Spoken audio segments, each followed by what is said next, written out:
It is a gorgeous day to just show up. Hi, everyone. Yvonne Heath here, nurse turned author, speaker, and changemaker, and your host.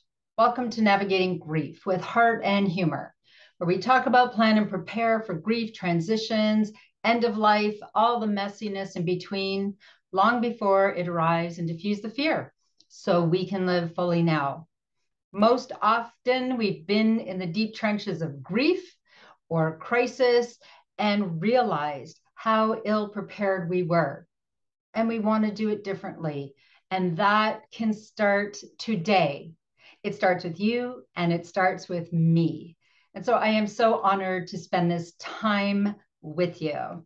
So let's begin. As always, I will start with 2 slow, deep breaths so I can land here. Forget about all the noise, the pets, the people, all the other things that are calling for my attention. I want to be fully present with you here and now so that I can share what your heart needs to hear and we can both set an intention. What do you need to learn today? So feel free to join me or whatever ritual you have to calm the noise and just land here. So I'm going to take 2 slow, deep breaths, inhaling and exhaling.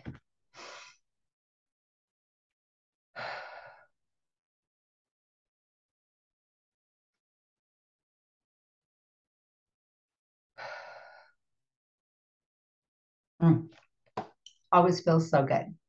All right, so let's begin. As I share with everyone, I want to bring my message with heart and humor because this thing we call life is already serious enough. And I'm not afraid to laugh at myself. I'm not afraid to be silly or to be laughed at. If you are laughing at me, that is a good thing. So I have many silly stories, many silly moments in my life, as we all do. And for today, I was thinking, what is something silly that I can recall? And I was putting on my shoes and I thought, my feet. Oh, yes, my feet.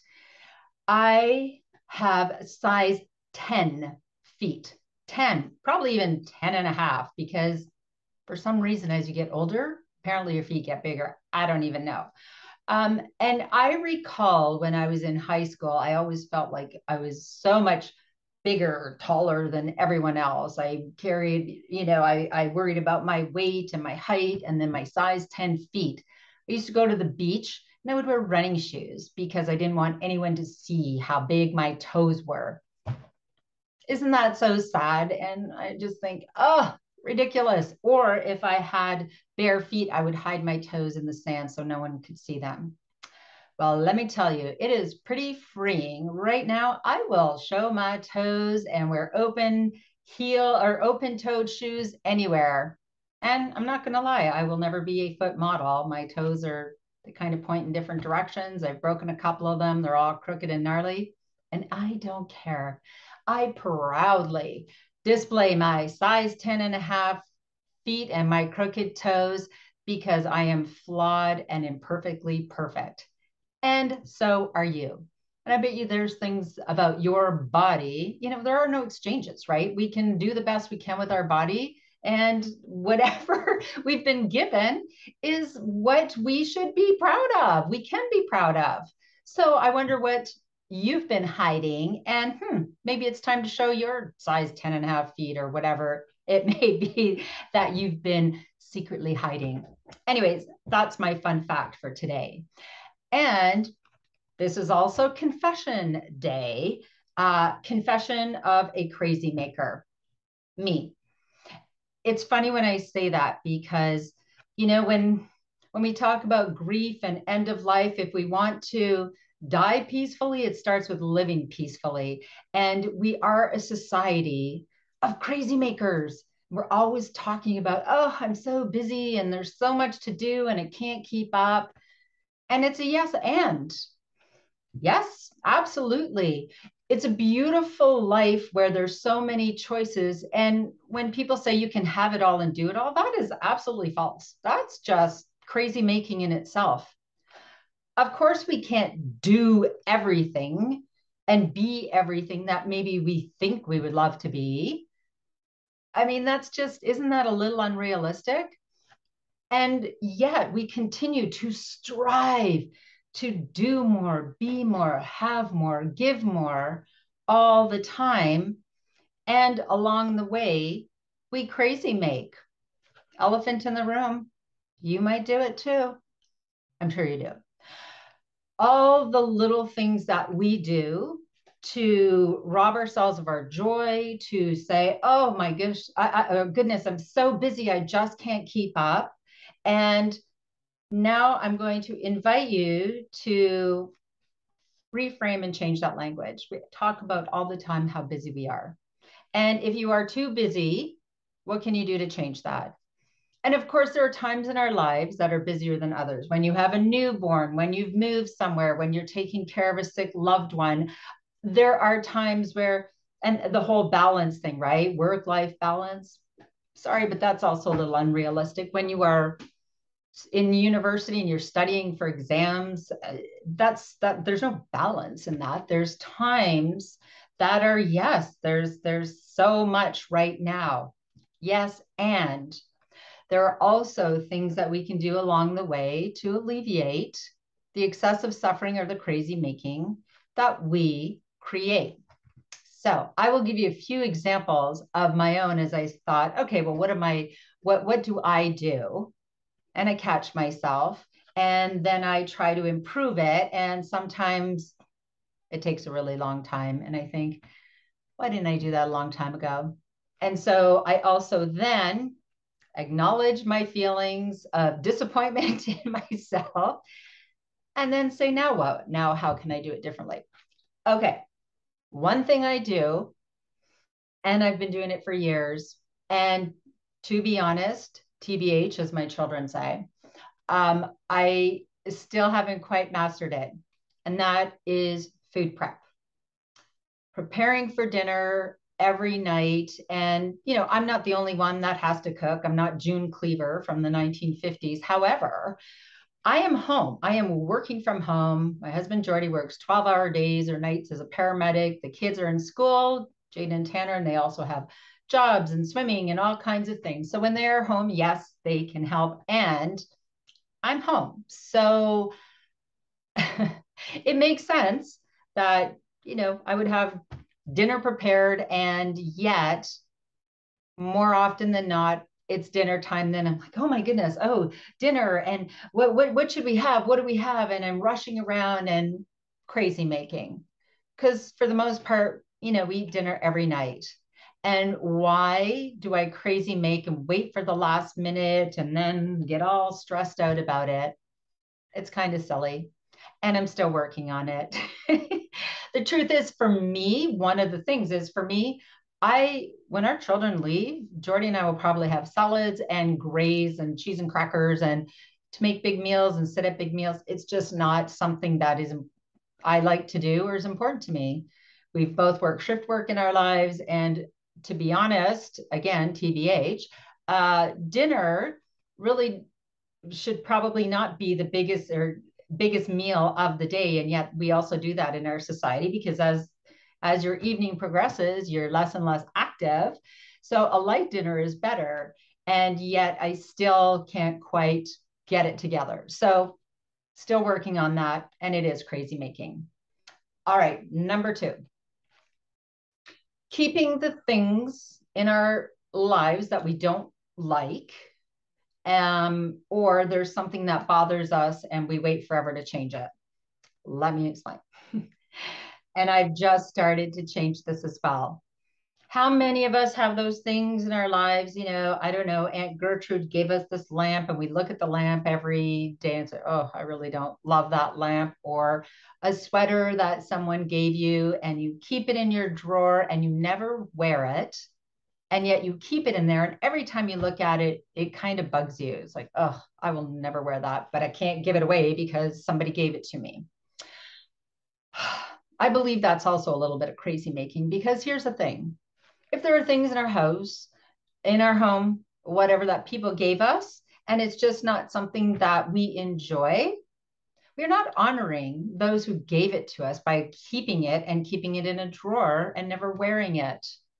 How is that honoring them?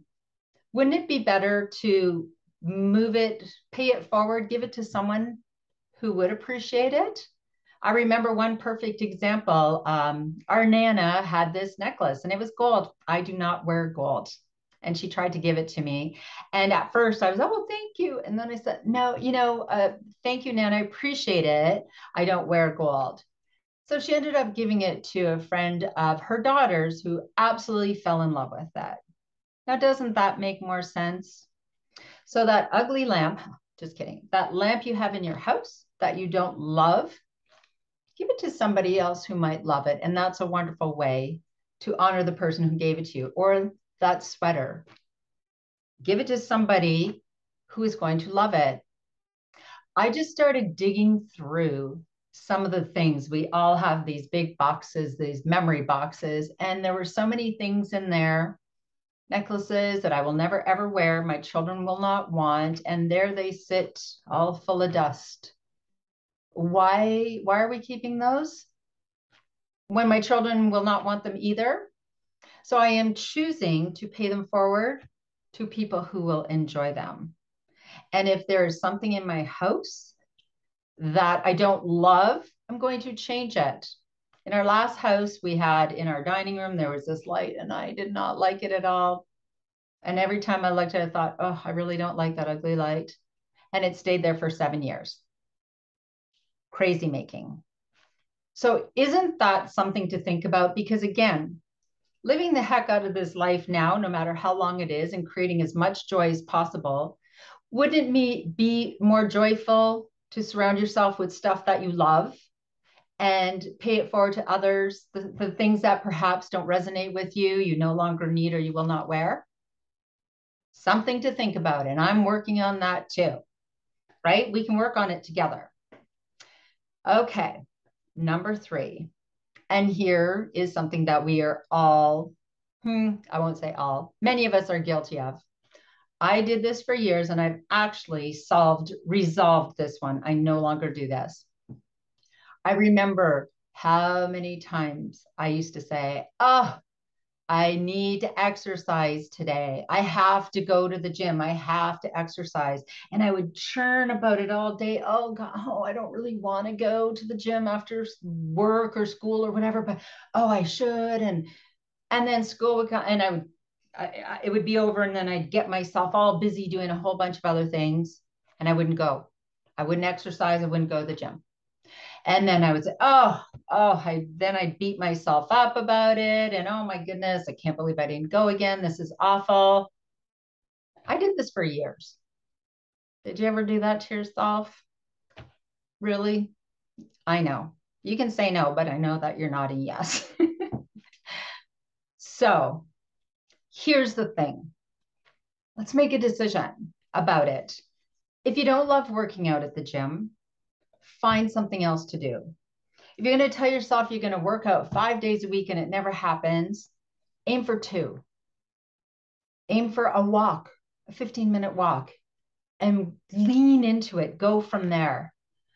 I am telling you, I did that for years. This, crazy making and feeling guilty because I didn't do the things I said I would do, and on it spun and went. I no longer do that. But I am 57 years old as I am having this conversation. I wish I would have started a long time ago, and that's okay. I started a few years ago where I know what I need to do for my body to feel as good as I can feel. So exercising with weights a certain number of days in the week is non-negotiable. I also do it at the beginning of my day.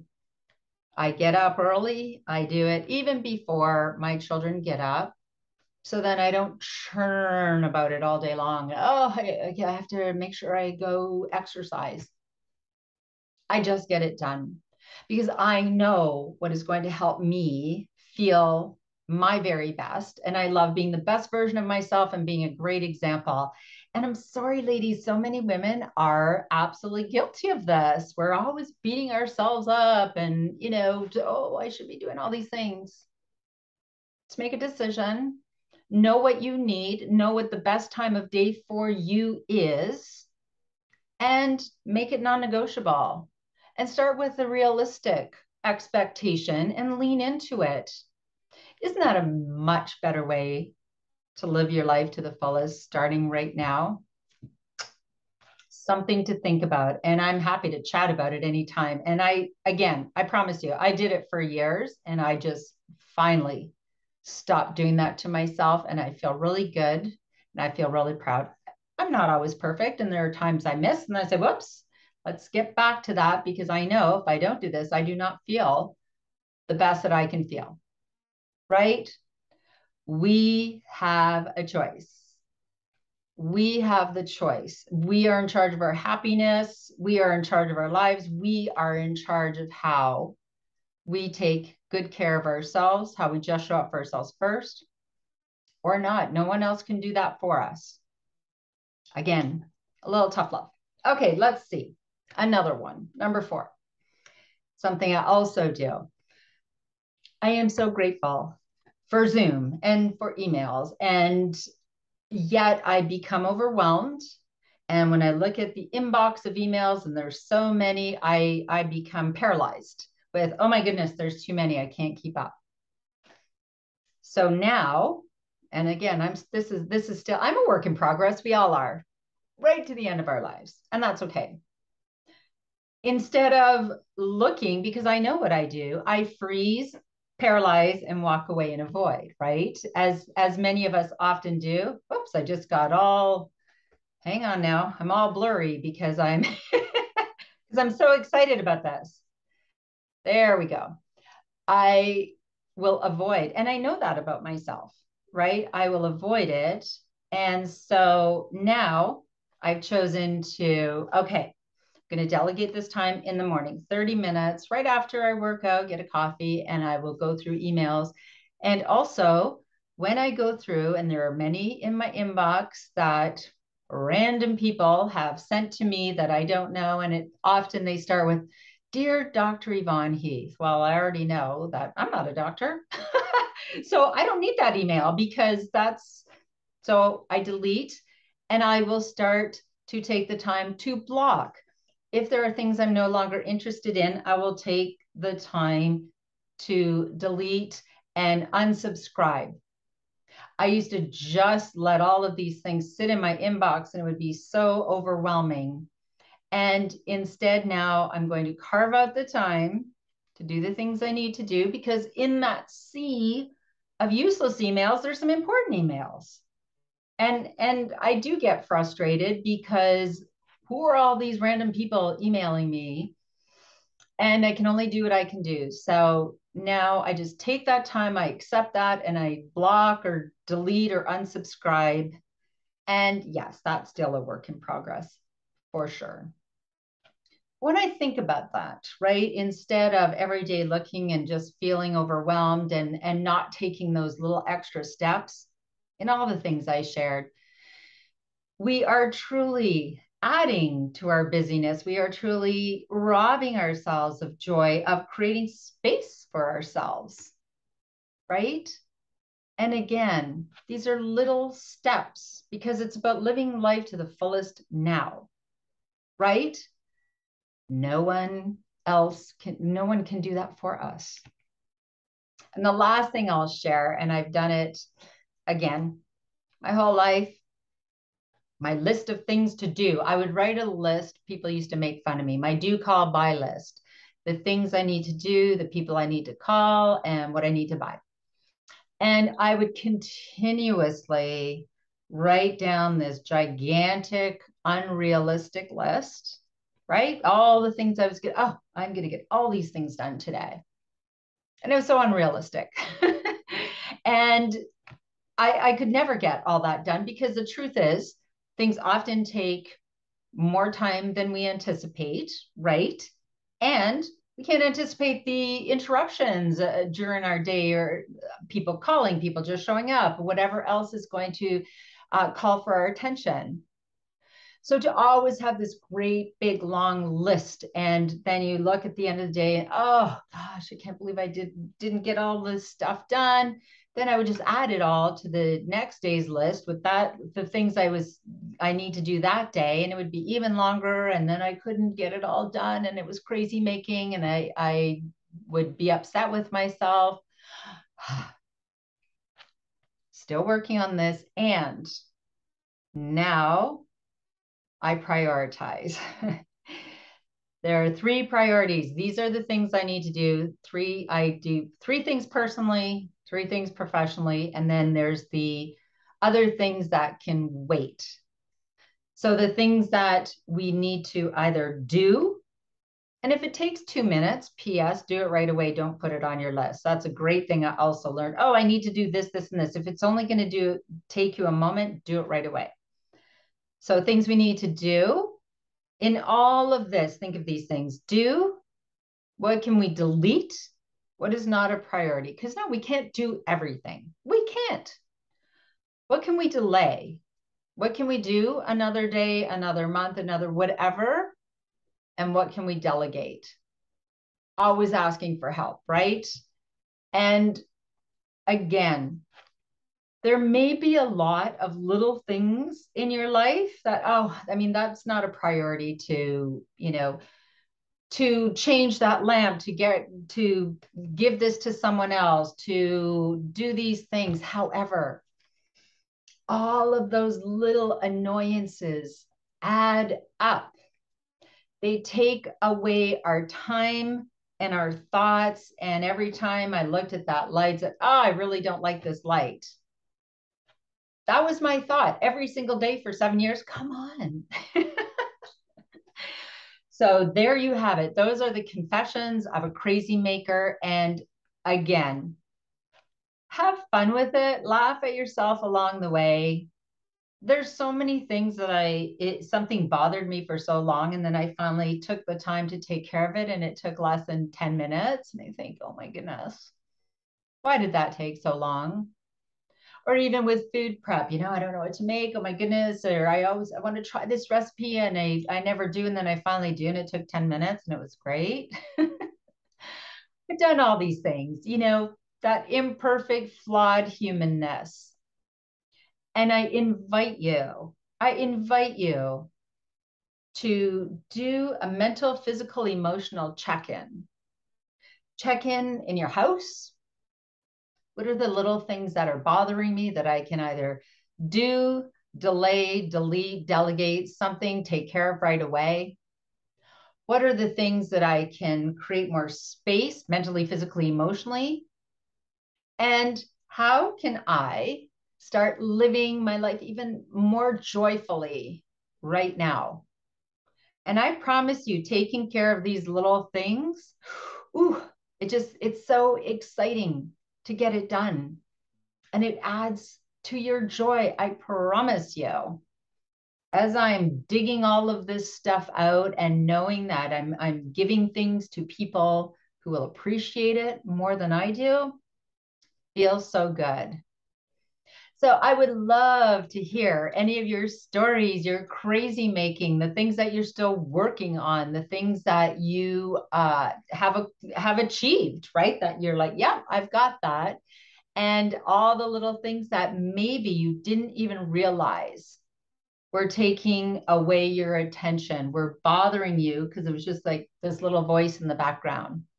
And let's keep talking about this, because as we move forward, loving and supporting one another through life, grief, messiness, transitions, and everything in between, it's the greatest gift we can give ourselves. And I want to know that you are showing your size 10 and a half feet or whatever, whatever body part you've been hiding. So thank you for joining me for this silly conversation. And please feel free to connect anytime. My website, loveyourlifetodeath.com. There's all kinds of resources there for you. My book, my program, my TED Talk, all of it. And, this incredible program platform that we have here, winwinwomen.com. So many incredible women sharing their messages. And I know that different messages and different wisdom lands at different times in your life. So I invite you to listen to the other shows. There's just so much knowledge and wisdom and experience that everyone is sharing. So in closing, my call to action, as always, if you want to be empowered, resilient, and happy, live your life absolutely to the fullest. Now declutter and think of all those things to create more joy now, and plan your life, plan your death, and then just love your life to death. And always bring your own tambourine to the party.